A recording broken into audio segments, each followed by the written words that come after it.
Jumpa lagi dengan saya Samsudin, SDN 1 Kuripan Selatan, CGP Angkatan 11, Lombok Barat, NTB tahun 2024. Hari ini kami berdua akan melaksanakan pra-observasi. Jadi sebelum kami melaksanakan pra-observasi, saya akan memperkenalkan sosok beliau yang ada di depan ini adalah Bapak Al-Ustadz Muhammad Afrizal Firdaus, SPD. Nah, kurang lebihnya nanti beliau akan memperkenalkan diri sebelumnya. Kepada Bapak Afrizal, dipersilahkan. Terima kasih atas waktu yang diberikan.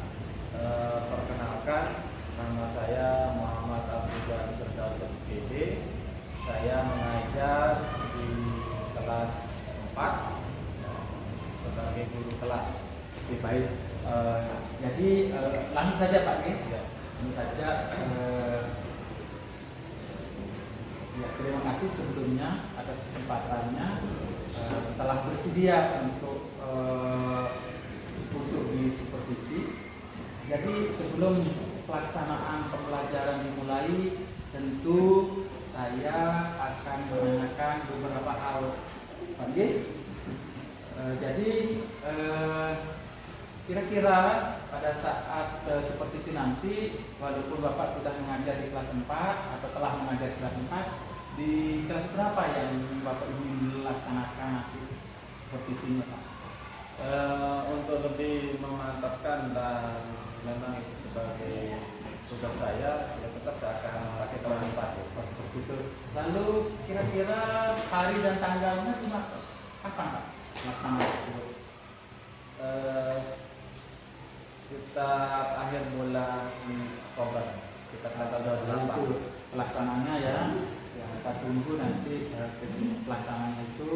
Nanti saya berharap Bapak dalam keadaan sehat dan tidak ada halangan di sana ya. Dan selanjutnya tujuan pembelajaran yang akan mau diangkat di situ apa, Pak? Untuk tujuan pembelajaran yang akan saya angkat dalam observasi besok, Ya. saya akan mengambil materi IPAS dengan bab 2. Tujuan pembelajarannya itu adalah mengenal bagian tubuh tumbuhan dan fungsinya. Oh, bagus Pak, dipertahankan itu.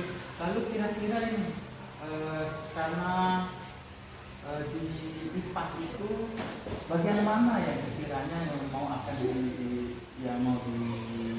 yang ditonjolkan nanti di situ, Pak, atau yang mau diamati oleh saya nanti di situ?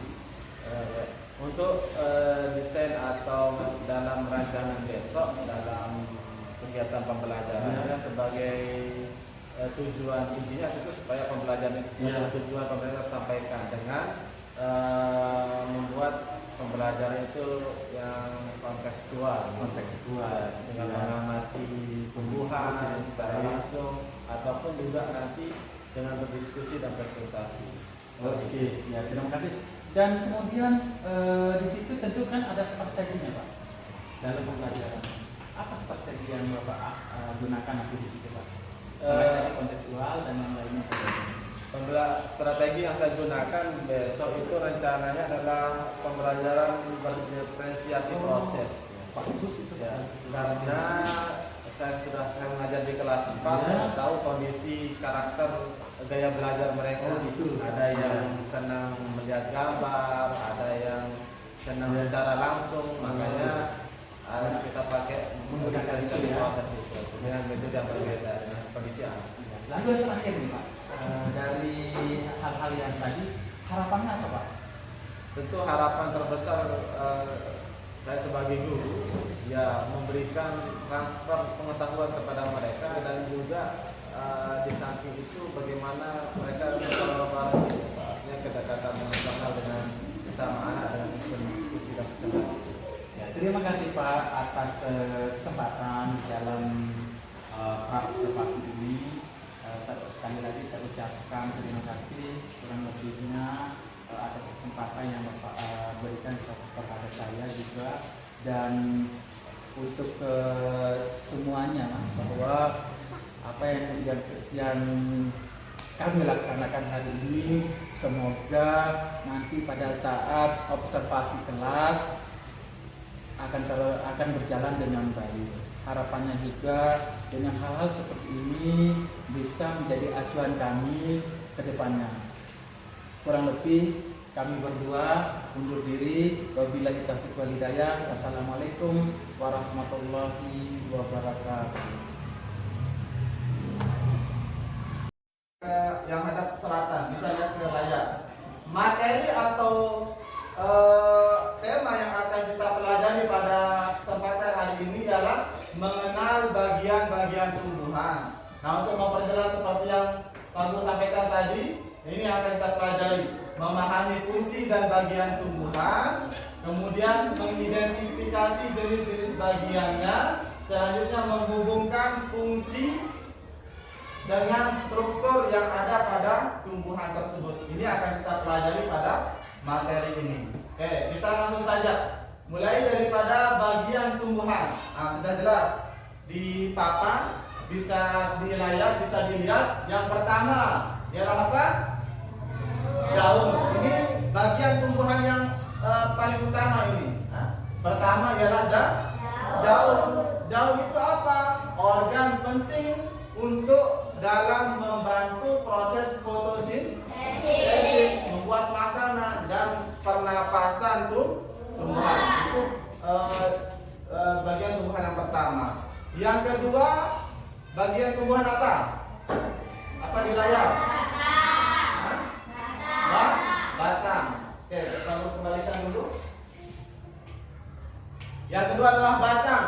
Apa peran atau fungsi daripada batang tersebut? Batang berperan dalam mengangkut air, nutrisi, dan makanan dalam tumbuhan sebagai penyalurnya. Kalau manusia itu punya darah, nah kalau di tumbuhan itu punya namanya batang. Selanjutnya terakhir apa? Akar yang paling bawah. Apa itu akar? Akar berfungsi adalah untuk menopang.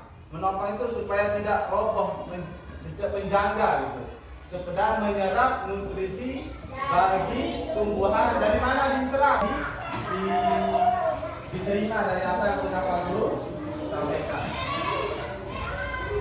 Oke, karena nanti setelah ini kita akan mengerjakan lembar kerja. Nah, ada rekannya, lembar kerja yang harus kita kerjakan.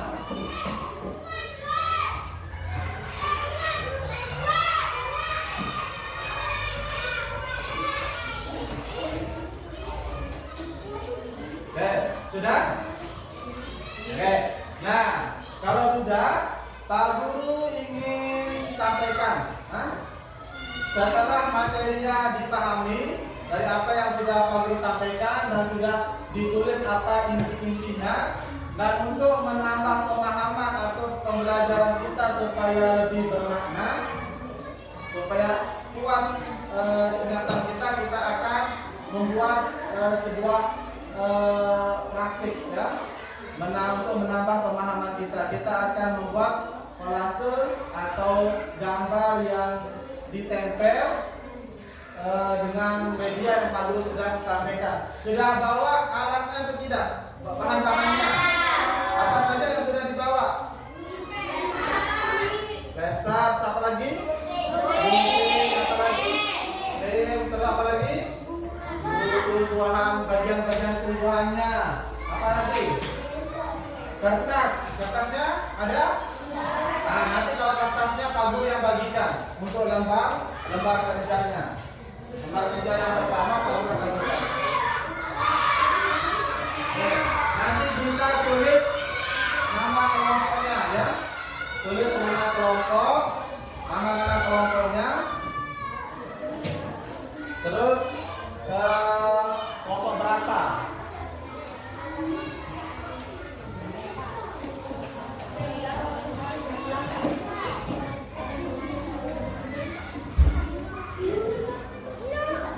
Oke, silakan bisa mulai langsung dikerjakan.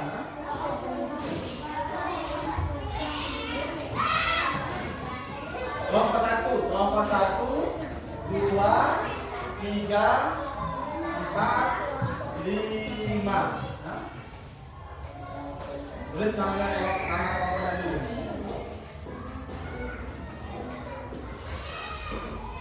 Nanti di orasinya buatkan misalkan buah, apa fungsi buah. Kalau daun, apa fungsi daun.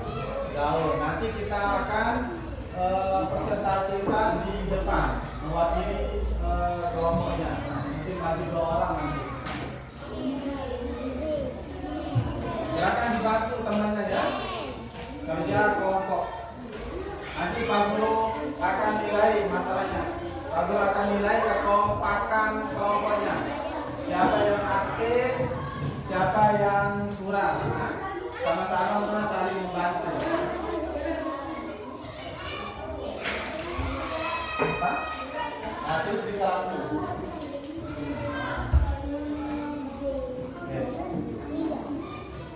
Langsung dimulai. Buat frasenya, ditempel. Setelah ditempel, buatkan nama bagian tumbuhannya. Kemudian tulis apa fungsinya di bawahnya.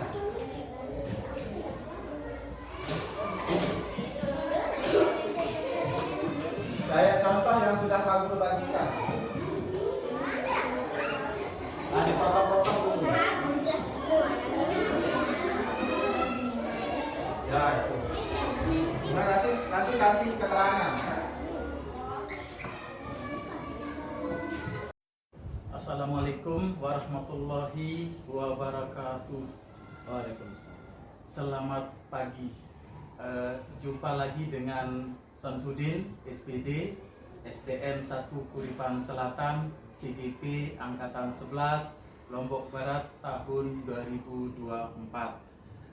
Adapun kami bertiga di sini adalah sebagai pengajar praktik, yaitu Ibu Sri Sumartini SPD MPD, lalu kemudian yang berperan sebagai observer yaitu Bapak Al-Ustadz Afrizal Firdaus, guru kelas 4. Kemudian sebelumnya adalah kami pernah melaksanakan pra-observasi dan observasi. Jadi begini Bapak, ya, sebelum ke tahap pasca observasi ini, saya akan menyampaikan tentang tujuan dari evaluasi jalannya proses pembelajaran di kelas, agar dapat mengetahui tindak lanjut ke depannya, sehingga evaluasi yang dilakukan itu dapat mengetahui tentang kemampuan diri Bapak. Selanjutnya selanjutnya mampu Bapak berbenah diri dan untuk bisa menerapkan kembali, seperti itu Pak. Kira-kira Bapak siap untuk kita melakukan pasca observasi hari ini? Siap, karena itu kebaikan ke depannya. Oke, terima kasih. Selamat pagi ya Bapak ya. Assalamualaikum warahmatullahi wabarakatuh.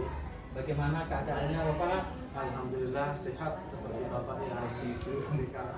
Oke, baik. Lalu kira-kira bagaimana perasaan Bapak hari ini dan waktu melaksanakan kegiatan itu? Alhamdulillah pada saat melaksanakan pembelajaran di kelas cukup menyenangkan karena anak-anak juga menikmati proses pembelajaran yang mereka terima sesuai dengan kebutuhan dan gaya belajar mereka. Jadi semua berjalan sesuai rencana pembelajaran yang sudah saya buat. Seperti itu. Lalu kemudian adakah hal yang sudah baik dari pembelajaran yang pernah dilaksanakan itu Pak? Dari kegiatan kemarin pembelajarannya, hal yang baik yang saya amati dari proses tersebut, anak-anak itu termotivasi dalam mengikuti pelajaran. Artinya mereka tidak ada walaupun ada tapi minim sekali tindakan yang di luar pelajaran. Kemudian mereka juga belajar kolaborasi di sana antar sama teman sejawat mereka, saling bantu di sana, Saling bantu. kesulitan dalam belajar. Gitu. Ya baik. Kira-kira Pak, target Bapak dari seumpamanya dari 0 sampai 10, posisi Bapak itu kira-kira di posisi berapa Pak? Sekitar 8, sekian, hampir 9. Hampir 9 ya. Tapi yakin sekali Pak ya. Kemudian apa yang perlu ditingkatkan dalam proses pembelajaran ini Pak? Dari pengalaman kemarin yang perlu ditingkatkan mungkin dari segi sumber belajarnya mungkin belajar, ya. yang perlu ditingkatkan mungkin Ya. dari literasi, dari buku-buku bacaan yang lain untuk menambah pemahaman mereka, di samping walaupun kita sudah sediakan media belajar yang real, yang tekstual dengan kegiatan atau lingkungan sekitar, tapi ya sangat mendukung sekali sumber belajar kita seperti Oh iya, baik. Ada lagi? Yang terus masalah waktu, karena kemarin kita pakai yang diferensiasi gitu, karena sesuai dengan kebutuhan dan gaya belajar mereka, jadi agak memakan waktu cukup. Cukup seperti itu. Ya. Jadi dari apa yang disampaikan oleh Pak Agusta tadi, rencana ke depan terkait pembelajaran ini seperti apa Pak? Rencana ke depan? Rencana ke depan karena kegiatannya sudah cukup baik yang saya amati, tapi perlu mungkin nanti peningkatan dalam segi emosional bersama peserta didik, mungkin bagaimana kerjasamanya, bagaimana nanti sisi diskusinya, walaupun sudah berjalan tapi supaya lebih aktif lagi, supaya kalau kemarin memang satu yang mewakili atau beberapa anak yang menyampaikan hasil diskusinya, kami harapkan besok supaya semua juga ikut menyampaikan pendapat ketika proses diskusi atau presentasi dijalankan. Seperti itu. Kemudian dari hal itu rencana kedepannya lagi kapan Pak? Rencana pelaksanaan kegiatannya lagi untuk keberlanjutan itu Pak? Oh, iya. Untuk rencana tindak lanjut atau pengembangan setelah ini ya paling maksimal itu sebelum semester. Oh, sebelum semester Mungkin akhir bulan ini. Seperti itu. Dengan model pembelajaran yang berdiferensiasi atau bentuk psikologi emosional itu Pak yang mau digunakan kembali? Dengan pendekatan tetap berdiferensiasi, tetapi kita masukkan emosionalnya supaya belajar dengan cara aman, nyaman dalam proses tersebut. Jadi saya coba kembali lagi untuk mengungkap lagi tadi seperti yang dikatakan. Lalu komitmen apa yang Bapak mau ingin laksanakan di kelasnya Pak? Tentunya komitmen kita sebagai guru tidak ada yang kami harapkan supaya proses pembelajaran itu berlangsung. Di samping itu pendidikannya juga, di samping materi tersampaikan, tetapi nilai moralnya juga tersampaikan kepada anak, sehingga antara ilmuwan, knowledge-nya itu diimbangi dengan sikapnya. Oke, terima kasih apa yang disampaikan oleh Bapak Afrizal Firdaus di